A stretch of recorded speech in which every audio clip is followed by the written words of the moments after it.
आज मैं maths standard paper part 2 की वीडियो लेकर आई हूँ, जिसमें मैंने पार्ट ए सेक्शन 2 डिस्कस किया है। अगर किसी ने भी पार्ट 1 वीडियो नहीं देखी है तो जल्दी से जाकर देखो। उसमें मैंने इसी पेपर का पार्ट ए सेक्शन 1 डिस्कस किया है। So let's begin now. Our first question is, अब ये जो क्वेश्चंस हैं ये केस स्टडी से रिलेटेड है। अब इस क्वेश्चन में आप जो केस स्टडी बेस्ड 1 देख रहे हो उसके रिलेटेड क्वेश्चन है, find the mid point of the segment joining the points. एक पॉइंट है 6 and 17 and another one is 9 and 16। Refer to the top view. इसके अंदर हमने टॉप व्यू वाला रेफर करना है। अब इसका मिड पॉइंट निकालना है। हमें नंबर दे रखे हैं 6 and 17 एंड इसका ये J है एंड I दे रखा है हमें 9 and 16। तो हमारा जो पॉइंट पहला हो जाएगा वो x1 हो जाएगा, y1, x2 and y2। Mid point का फॉर्मूला हमारा क्या होता है, date is x1 plus x2 upon में 2। Same way y1 plus y2 upon में 2। तो हमारा आ जाएगा 6 प्लस 9 अपॉन में 2, that is equal to 15 upon में 2। and same way y1 17 plus 16 upon में 2 is equal to 33 by 2। so our right जो answer है that is this one, 15 upon में 2, 33 by 2। in this question अब हमें फाइंड आउट करना है distance of the point P from the y axis.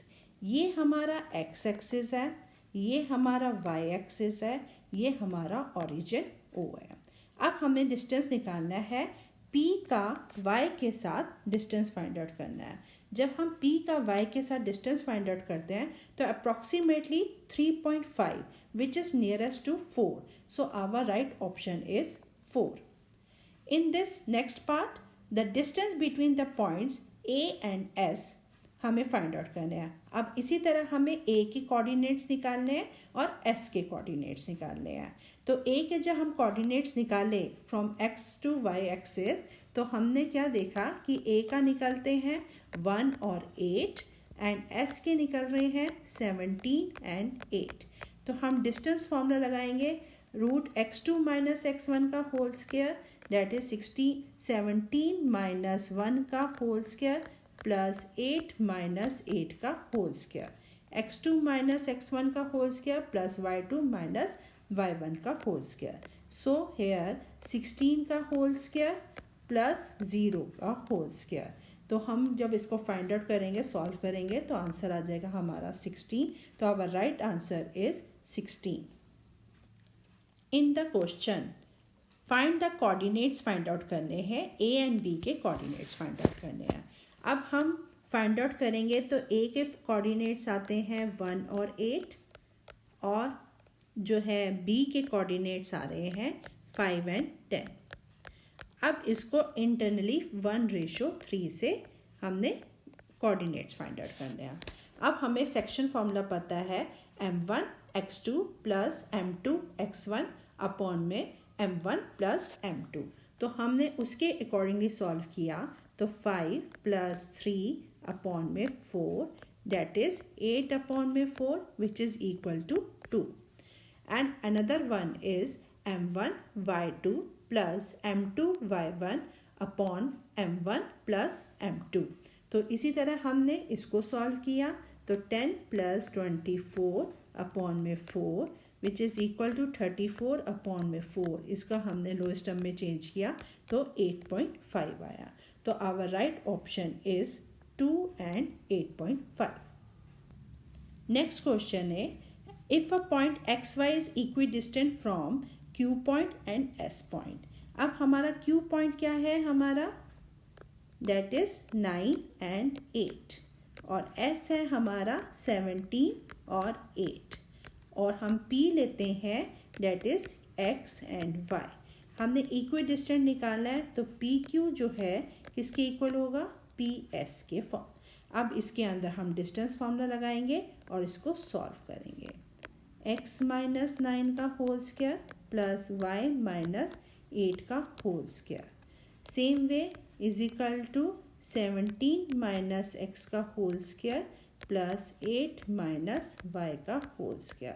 जब हम इसको सॉल्व करेंगे we got the equation that is x is equal to 13 which is equal to x minus 13। So our right option is x minus 13। Question number 18।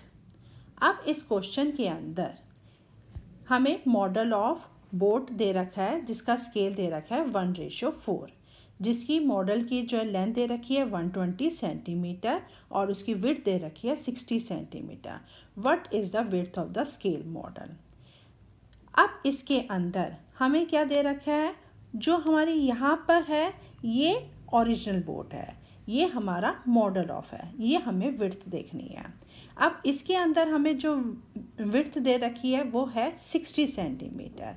तो अब उसके अंदर जो हमारा ओरिजिनल है वो 4 है रेशो और जो हमारा मॉडल ऑफ द शिप की है वो 1 रेशो है और इसका हमें साइज़ दे रखा है डैट इज़ 60 सेंटीमीटर। विड्थ का साइज़ दे रखा है 60 centimetre.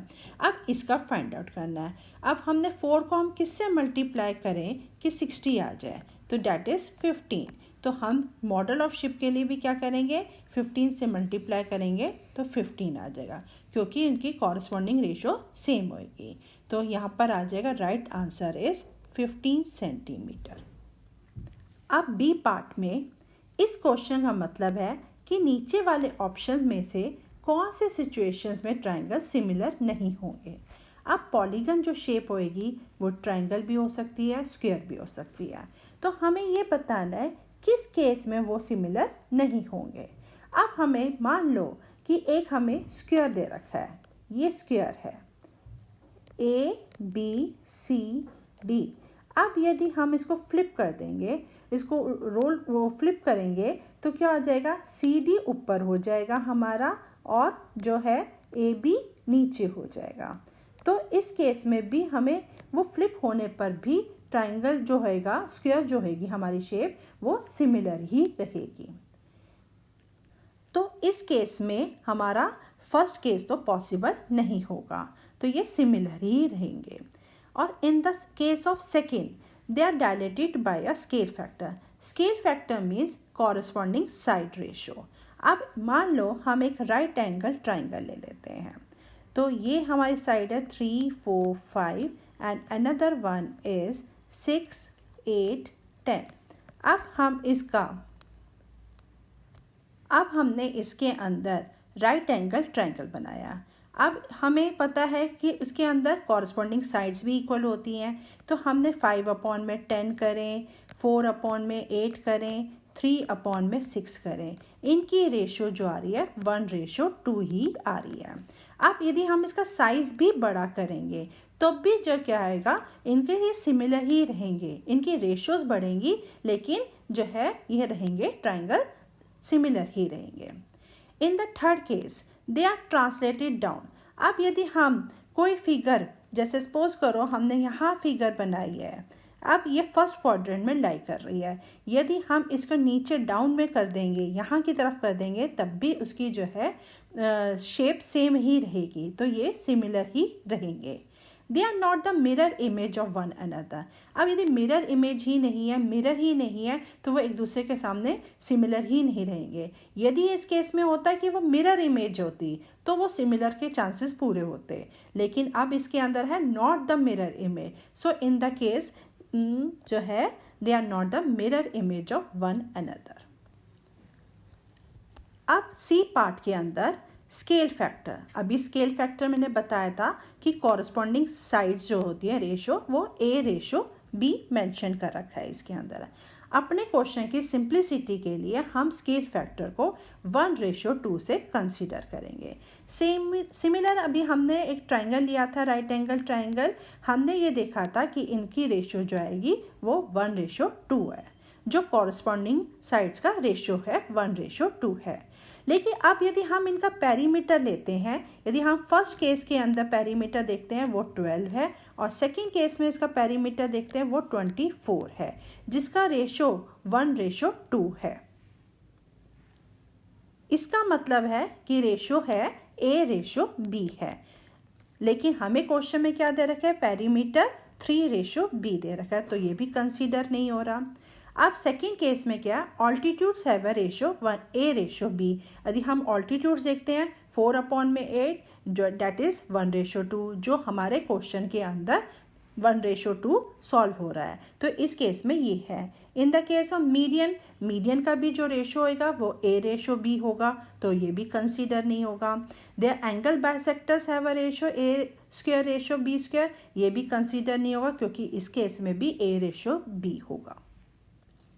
In the next part, shadow of a stick is 5 meter long is 2 meter, और उसी समय जो दे रखा है शेडो ऑफ ट्री दे रखी है 12.5 मीटर। अब हमें निकालनी है शेडो ऑफ ट्री।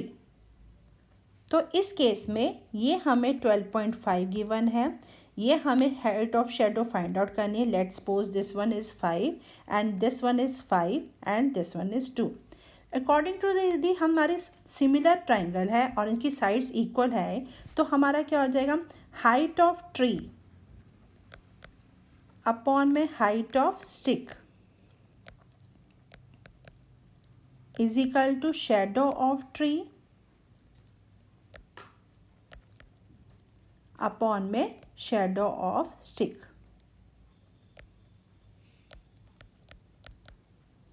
अब इसके अंदर हमने वैल्यूज पुट अप कर देंगे, we got the answer. Shadow of tree x हो गया और ये हमारा 2 हो गया। अब इसको हम जब सॉल्व करेंगे तो क्या आएगा, 12.5 into 2 divided by 5 that is equal to 5 metre. So our right option is 5 metre. In this last part, अब हमें इसके अंदर दे रखा है कि जो है E is the middle of AT। अब हम ये ट्राइंगल देखते हैं, दिस ट्राइंगल के अंदर ट्राइंगल ATB में हमारा जो E है वो मिड पॉइंट है according to mid point theorem. तो अब ये इसकी हमें लेंथ फाइंड आउट करनी है according to mid point theorem. यदि E मिड पॉइंट है तो F भी हमारा मिड पॉइंट होगा।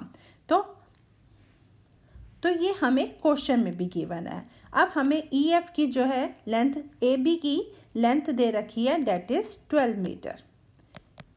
अब हमें पता है कि EF is the mid point है, तो EF is the half of AB which is equal to 6 metre. Half into 12 which is equal to 6 metre. So our right option is 6 metre. So हमने mid point theorem से ये find out किया कि EF की जो है length है वो 6 मीटर है। Question number 19 based on case study. इसमें क्वेश्चन फर्स्ट पार्ट है, if the highway overpass is represented by x² - 2x - 8 find the zeros.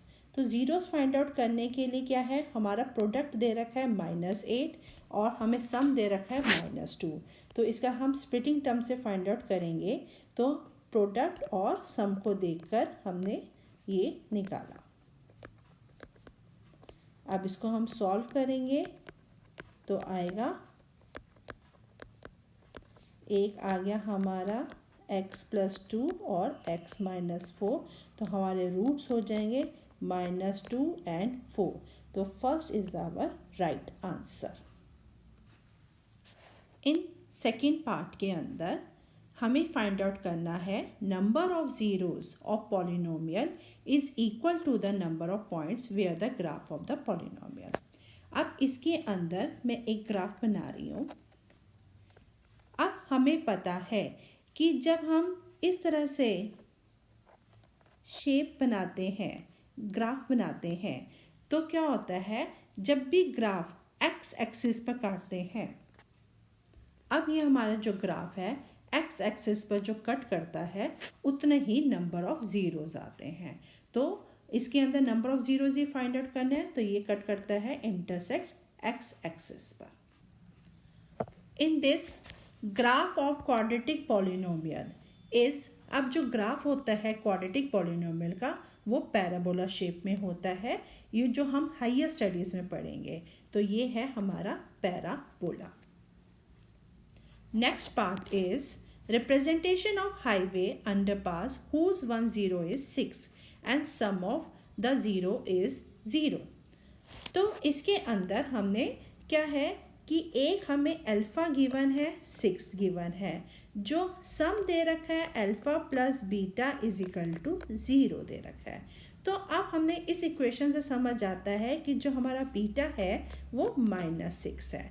तो 6 प्लस -6 इज इक्वल टू 0. अब यहाँ पर हम फॉर्मूला लगाएंगे x square minus sum of x plus product. तो हमारा सम कितना है 0 और प्रोडक्ट हमारा कितना गिवन है 6 into -6 which is equal to -36. So our equation is x square minus 36. In this question, the number of zeros that polynomial x minus 2 का whole square plus 4. अब जो हमें दे रखा है x माइनस 2 का whole square is equal to -4. अब इसके अंदर हम क्या वैल्यू डालें कि हमारा जो आंसर है वो -4 आ जाए. वो number of zeros find out करने हैं. अब आपको पता होगा किसी भी नंबर को हम स्क्वेयरिंग करेंगे तो वो नेगेटिव में तो आंसर आ ही नहीं सकता. चाहे हम 1 डालें 2 डालें 3 डालें, कोई भी वैल्यू डालेंगे तो उसका आंसर हमेशा पॉजिटिव आता है. तो इसका आंसर आ गया 0. Next question number 20 based on case study. इसके अंदर हमें मीन टाइम निकालना है taken by student to finish the race. अब इसके अंदर हमें मीन का फॉर्मूला लगाना है. तो हमें दे रखा है टाइम दे रखा है 0 to 20, 20 to 40, 40 to 60, 60 to 80, 80 to 100. अब इसका फर्स्ट हम निकालेंगे मिड पॉइंट. इसका मिड पॉइंट आएगा 10, 30, 50, 70, 90 और नंबर ऑफ हमें स्टूडेंट्स दे रखे हैं दैट इज कॉल्ड फ्रीक्वेंसी. तो हमें दे रखी है फ्रीक्वेंसी 8, 10, 13, 6, 3. अब क्या है हम फॉर्मूला लगाएंगे कि f और m को आपस में मल्टीप्लाई करेंगे.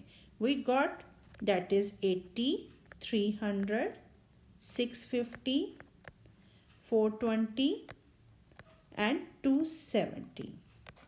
हमारा मीन का फॉर्मूला हो जाता है sum of F M upon में सम ऑफ एफ. हमारे इसको सम करके आएगा हमारा 1720 एंड फ्रीक्वेंसी का प्लस करके आया हमारा नंबर 40. तो 1720 को 40 से डिवाइड करेंगे वी गॉट 43. तो our right answer is 43. In the next part, what will be the upper limit of the model class? Model class होता है जो सबसे हाईएस्ट फ्रीक्वेंसी होती है. अब हाईएस्ट फ्रीक्वेंसी इसमें कितनी है 13. तो इसका अपर जो लिमिट हो जाएगी that is 60. तो our right answer is 60. In this part, the construction of cumulative frequency table is useful in determining the. अब cumulative frequency किसके अंदर फाइंड आउट करते हैं हम मीडियन में. तो हमारा राइट आंसर आ जाएगा median. In the next part the sum of lower limit of median class and modal class is.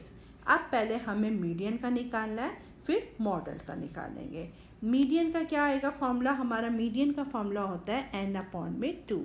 तो हमारा इसके अंदर फ्रीक्वेंसीज को प्लस करके आया था 40. 40 अपॉन में 2 इज़ द 20 हमारा आंसर है. अब यदि हमें देखा जाए तो हमें फ्रीक्वेंसी दे रखी है 8, 10, 13, 6, 3 और इसके अंदर हम क्यूमुलेटिव फ्रीक्वेंसी को प्लस करेंगे तो 8, 18, 31 एंड 37 एंड 40. सो आवर जो है 20 किस में लाई कर रहा है हमारा इसके अंदर थर्ड वाले में लाई कर रहा है और 13 का लोअर लिमिट है 40. इसी तरह अब हमने मीडियन का फाइंड आउट कर लिया कि 40 लोअर लिमिट है. सेम वे मॉडल क्लास में भी हमने लास्ट उसमें देखा था कि हाईएस्ट फ्रीक्वेंसी कितनी है 13. अब इसका लोअर लिमिट क्या है 40. अब दोनों को हम प्लस करेंगे तो we got 80. So our right answer is 80.